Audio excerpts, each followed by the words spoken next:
Bonjour, ici Daniel Breton. Je suis en compagnie d'André Bellil de la QLPA. Et dans la série de vidéos qu'on a commencé, on explique 10 grandes batailles et des grandes victoires de la QLPA depuis 35 ans sur divers dossiers.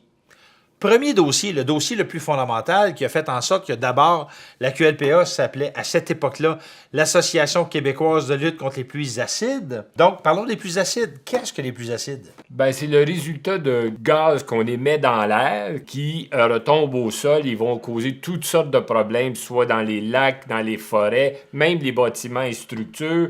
Et, veut pas, ça a un impact aussi sur la santé des gens. Et quand on parle de gaz qui sont émis dans l'air, c'est émis par la combustion de charbon, de pétrole, de gaz. Et des procédés industriels aussi. On pense aux minières au Québec. Là, notre gros client, comme je disais à l'époque, c'était la Noranda, à Rouyn-Noranda.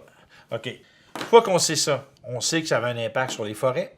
Ouais. On sait que ça avait un impact sur les lacs qui se retrouvaient à être acidifiés. Ouais. Quel était l'impact sur la santé des gens? Ben, ces gaz-là, c'est des gaz acides. Alors, quand on en respirait, prenons par exemple les gens qui vivaient à Noranda, ben eux, les poumons leur brûlaient littéralement.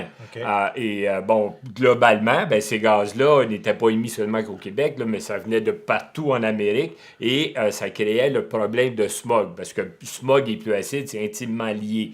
Ouais. Et là, ben, l'air étant chargé de ces polluants-là, veut pas, ça affectait notre système respiratoire. Mais en même temps, ça libérait des métaux lourds comme le mercure et le plomb qui nous empoisonnaient d'une autre manière. Là, ça attaquait le système nerveux des gens. Et il y avait toutes sortes de problèmes de santé comme ça. Donc, vous avez participé à la mobilisation et à l'éducation populaire face au dossier des pluies acides.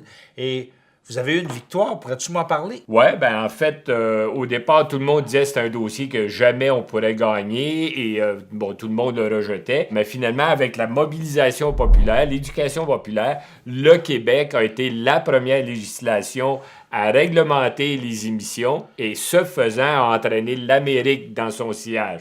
Et je me souviens encore de Clifford Lincoln, ministre de l'Environnement à l'époque, qui disait « Grâce au travail d'éducation populaire que vous avez fait au Québec, ben, on a pu passer ces lois-là et gagner cette bataille-là. » Donc, si je comprends bien, la QLPA a fait un travail de mobilisation et d'éducation qui a aidé le Québec à se conscientiser et à se mobiliser au complet et qui a fait comme effet d'entraînement la mobilisation, l'éducation, la sensibilisation et la réglementation des pluies acides en Amérique du Nord. Oui, ça s'est appelé l'accord nord-américain sur la pollution transfrontalière.